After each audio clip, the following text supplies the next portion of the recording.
భీష్ముడు హస్తినాపురం యువరాజుగా పెరుగుతాడు. అన్నీ బానే జరుగుతున్నాయనుకునే సమయంలో శాంతను మహారాజు మళ్ళీ ప్రేమలో పడతాడు. కానీ ఆ ప్రేమ వల్ల కురువంశానికి పెద్ద సంకటం వచ్చిందని మీకు తెలుసా? ఒకరోజు శాంతను సత్యవతి అనే అందమైన అమ్మాయిని చూసి ఆమెనే పెళ్లి చేసుకోవాలి అని కోరుకుంటాడు. కానీ ఆమె తండ్రి ఒక కండిషన్ పెడతాడు. సత్యవతికి పుట్టే కొడుకే తరువాత రాజు అవ్వాలి అని. కానీ అప్పటికే గంగాదేవి కొడుకైన దేవవ్రతుడు యువరాజుగా ఉన్నాడని మనందరికీ తెలుసు కదా! తండ్రి సంతోషం కోసం దేవవ్రతుడు ఒక భీకరమైన ప్రతిజ్ఞ చేస్తాడు. నేను ఎప్పటికీ పెళ్లి చేసుకోను, సింహాసనం మీద నా హక్కు కూడా వదిలేస్తున్నాను అని ప్రమాణం చేస్తాడు. ఆ ప్రతిజ్ఞ అంత గొప్పది కాబట్టి దేవవ్రతుణ్ణి అప్పటి నుంచి భీష్ముడు అని పిలవడం మొదలైంది.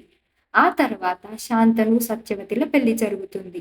వీళ్ళకి చిత్రాంగదుడు, విచిత్ర వీరుడు అనే ఇద్దరు కొడుకులు పుడతారు. కానీ చిత్రాంగదుడు యుద్ధంలో చనిపోతాడు. విచిత్ర వీరుడు రాజవుతాడు. భీష్ముడు అంబిక, అంబాలికతో అతని పెళ్లి చేస్తాడు. కానీ పిల్లలు పుట్టకముందే విచిత్ర వీరుడు కూడా చనిపోతాడు.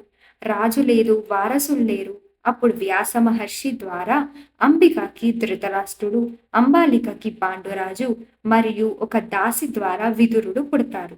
వీళ్ళ తర్వాత జనరేషన్‌లోనే కౌరవులు, పాండవుల మధ్య మహాభారత యుద్ధానికి బీజం పడింది. అసలు ఈ కౌరవులు, పాండవులు ఎవరు?